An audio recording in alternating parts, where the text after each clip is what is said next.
I'm live. There we go.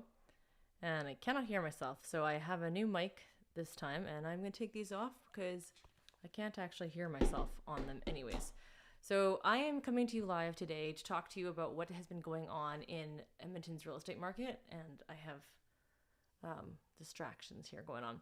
If you are tuning in live, please make sure to comment and let me know any questions that you might have, and I'd be happy to respond and let you know what's going on. I'm going to share with you after our weekly stats. I'm also going to talk to you about what's happening in different communities around Edmonton, and I wanted to talk to you about specifically new build areas.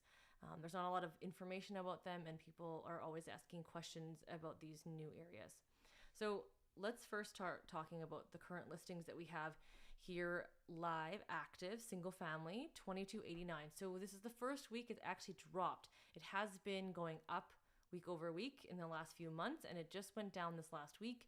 And again, it was a long weekend. People were talking last time, hey, it's long weekend, does it slow down a bit? Especially in August, people are a little hesitant on putting things up right away, but it's definitely still a good time to sell because there's not a whole lot of inventory. If you take a look at the surrounding areas and Edmonton, being under 3,000 active listings in Edmonton for single family homes still very much puts people in a seller's market.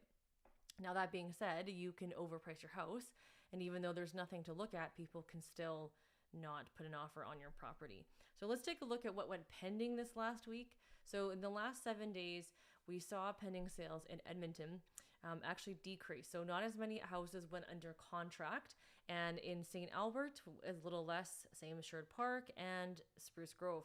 Now, these areas are going down a little bit. Beaumont had a slight increase in the last 7 days. That's just, again, deals that went under contract. So if you think about it, in the last 7 days, a lot of people, including ourselves, were on vacation. So if you are thinking about that, then that makes sense why the week has gone down. This week, I will be filming the market update for what happened in all of July, but this is just for the last 7 days. If we take a look at what has sold, so these are conditions removed, the last 7 days was even less than the week before. And this makes sense. If people are starting to buy less and less, we're going to see the numbers go down. So what this is doing is actually causing a even higher demand in a seller's market because there's not as many buyers putting offers, there's not as many buyers removing conditions, and so it's putting pressure on the market to actually it's putting pressure on the market for sellers in the sense that it's going to go upwards, and putting pressure on the buyers because there's not as many properties to buy, and the prices will just go up because there's not as many. That's typically what happens.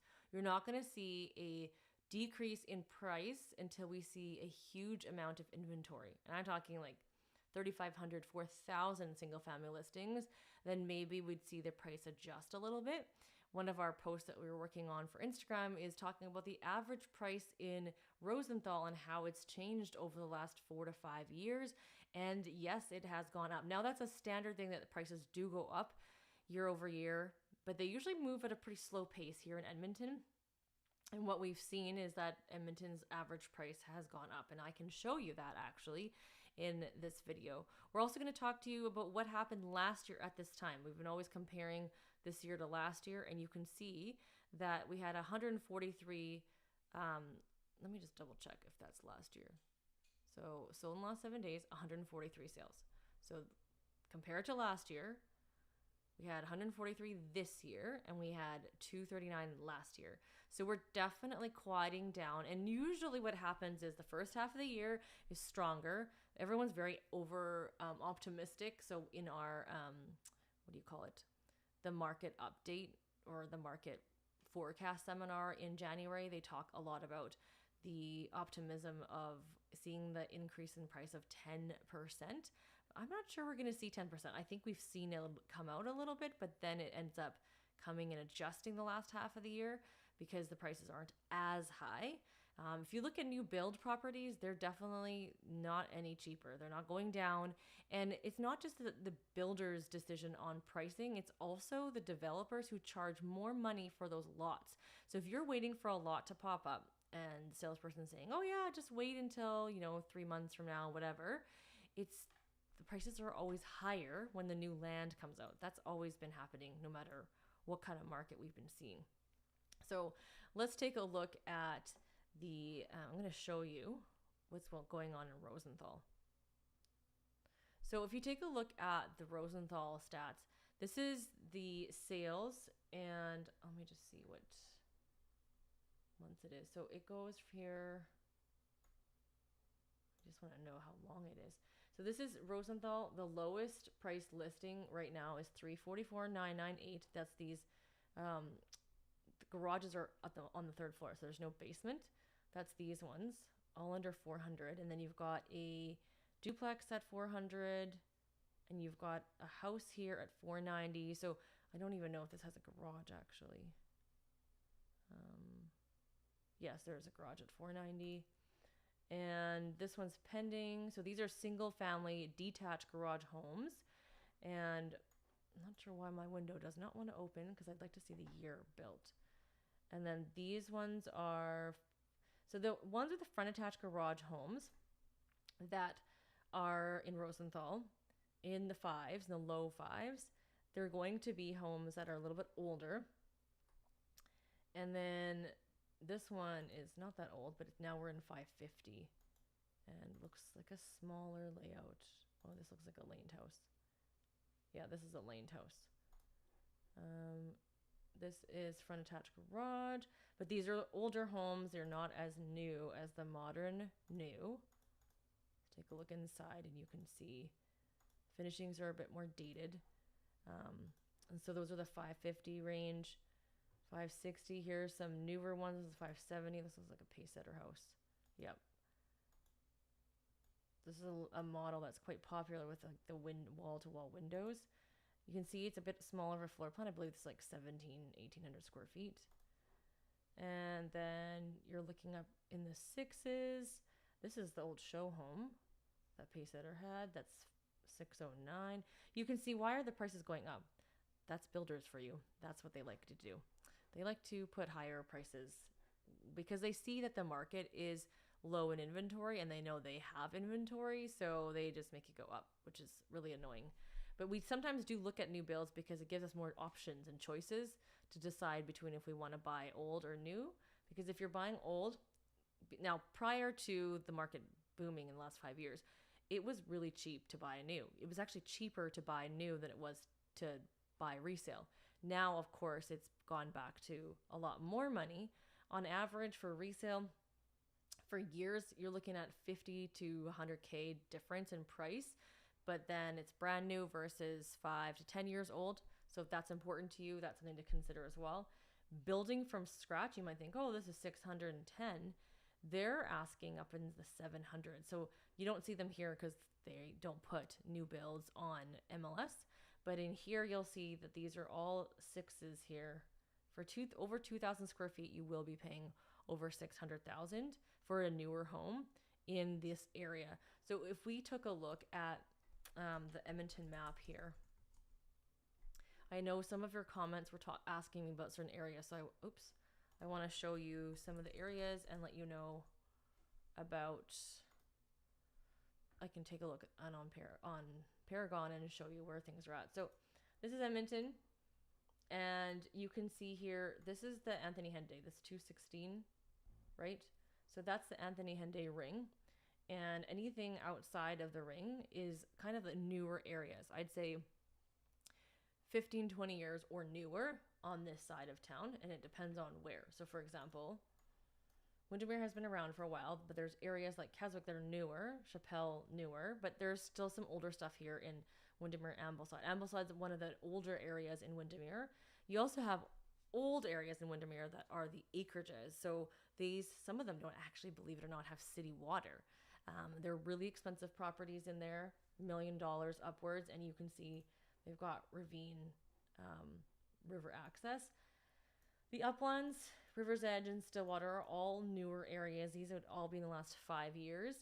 I highly recommend, if you are going to go in this area, to understand that there's not a lot of amenities out there. You will be accessing Edgemont and Hampton's amenities or the Windermere amenities, and the schools are not quite yet built. I think Edgemont is in the process of having a school built right now.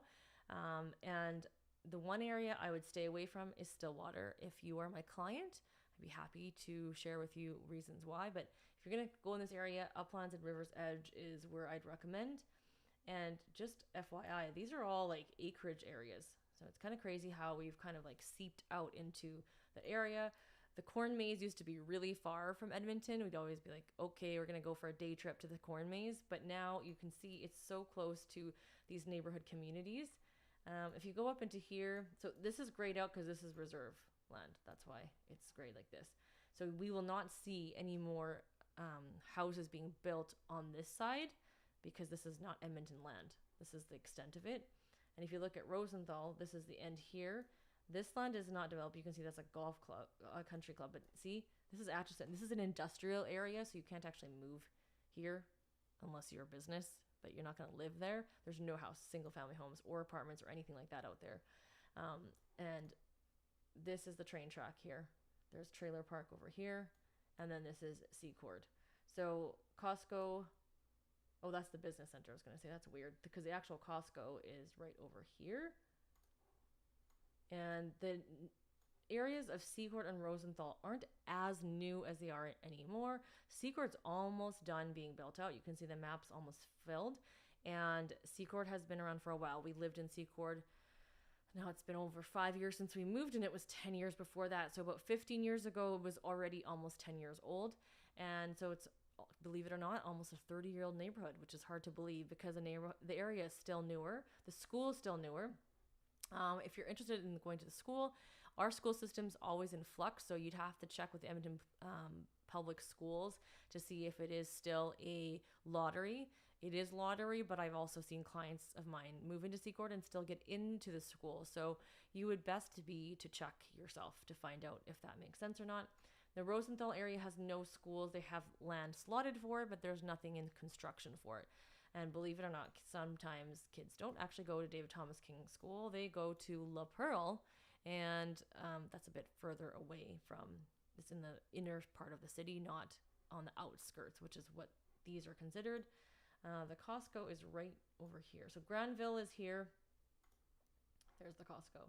Granville is a older area, older than Secord and Rosenthal. The houses are more expensive here, and there's not as many to buy. There are some newer ones being built there just by one builder backing onto a park, but it's actually not Granville specifically. It's called the Grange. So it's right beside. Do you see this? So these are all running together. And this area here does go to the Kim Hung School, which is very popular in Granville. So Granville, I know the Hampton School is also only by where you live in order to get in. So if it's important to you about schools, you need to consider that. Now, don't forget, your kids only are in elementary school till grade 6. They do, a lot of these areas have K to 9, so it's all the way till grade 9, but then after that, it's high school. Some of these places to have busing depending on where you are as well too, so that's something to consider also. And you can see these neighborhoods are all really close to the Anthony Henday, and this one here this is the White Mud. So that's why I really like living here, because I'm so close to the Henday or the White Mud. And actually, if you go a little north, this is the Yellowhead. So that'll take you into the city and into the north side. Of course, the Henday does too, but it's a little more roundabout, and the Yellowhead goes straight through the city. That used to be Yellowhead and White Mud. These two here used to be the only through roads into Edmonton. So you can imagine it used to take a lot longer to go from the west end to drive all the way to the south side here, but now there's easy access there. Areas such as these areas here, Bonnie Doon, Strathern, they've always held their value. And you can see here that this is the area where you're going to find older 50s, 60s bungalows. You're also going to find in some of these areas almost 100-year-old properties as well too, because this area, Edmonton, kind of started in the middle and grew outwards. And so those are you going to have to consider about. The house price might be okay, on paper. But when you go look at the house, there's probably a reason. So these areas are very highly coveted. If they are move-in ready or even just a little dated but need cosmetic work, they're still going to be pretty high in price. I'd say 500 and up if you want something move-in ready, because you can move into duplexes in Strathern for 700. Don't just take my word for it. Let me just show you. Let's go look at Strathern. Strathern actually has really big lots, so it's not the easiest to find homes that are super affordable. The lowest is 285, a really skinny lot. Let's take a look at this. See how skinny that is? That's 285. That's insane. It's been on the market for 81 days. This Strathern Drive is very coveted, and this is split into 2 lots. And that's right on the drive. But in my opinion, a lot of people want to buy that area, that house, and like build a bigger house. They're selling them for $324, $344 collectively. And then let's take a look at $479. What does that get you in Strathern? So in a neighborhood like Rosenthal, a $479 house is going to get you likely it might get you a laned house with no garage, or it might even get you I would say that, or a duplex, like a front attached garage duplex. So it's newer. These are older homes, like this plaster wall here, that's from the 50s. And you've got the old original hardwood. And these are old painted cabinets. So these are not painted cabinets like you see in a show home. These are painted old cabinets, original. And very small kitchen, very small fridge. I don't even know. There's no hood fan here. They used to have them way up on the ceiling, which you need to do a proper hood fan now. Yeah, there's nothing there. And this dishwasher just kind of sitting there. And this square footage is quite small too. So you can see the bedrooms are smaller. 1 bathroom. Then you've got a second kitchen in the basement. So think about this if you're a family. If you have a bungalow and you only have 1 living space and you can't use this basement, is that enough space for you? You might think it is, but I'll tell you, it's always nice to have 2 living spaces is my go-to when I talk to clients. That bungalow was only 90 square meters, so it's really small. And then the price jumps to $579. And here is a laned house in Strathern. And what do you get for $775 here? This is Strathern Drive again. This is being sold for just house. So this, when you see stuff like this is being sold for lot value. It's not being sold for the house. They're not showing a whole lot of pictures. Oh, there is pictures of the house. But they're trying to sell you on the house. That's why they're listed at $775, on the market 161 days. So you can see that we definitely have a lot of different variety still here in Edmonton, but the prices are starting to be not the same as what Edmonton who live here are used to. They're definitely not used to having the prices that they are, but I think Edmonton's realizing that the prices are now higher. If you're looking at a budget of $550 to $600 is usually what I'm seeing families be okay with. Now, you can still find houses for under $500, but you have to be able to compromise something, whether it be the location, the type of house, if you're open to an older house, smaller house, not as renovated property, that type of thing. If you're building, it does still take time. I personally would rather buy a spec home because they've already started it and they're going to give you a better price break. And I'm not confident that the resale value is there. So when you are buying new, let's talk about that for a minute. When you're buying new, you have to understand that you're purchasing a new home that doesn't necessarily sell for that same amount in resale.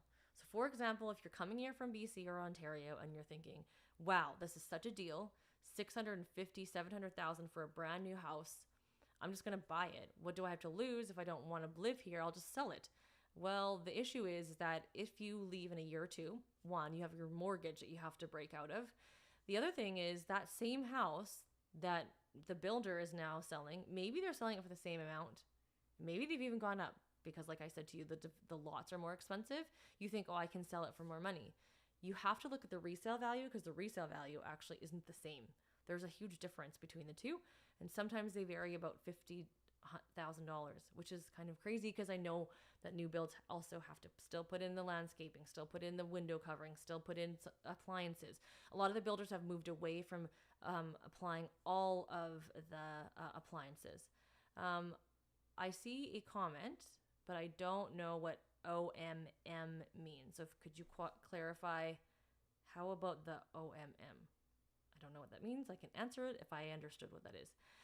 So it's interesting to make sure that when you buy with that knowledge. When I help my clients buy a new build, I always show them what has sold in the area so they can see how much more they're paying over market value, so that when they go to sell, they're not surprised because the value goes there. I've seen people buy homes that did not have that same resale value and selling within a year or two in Edmonton.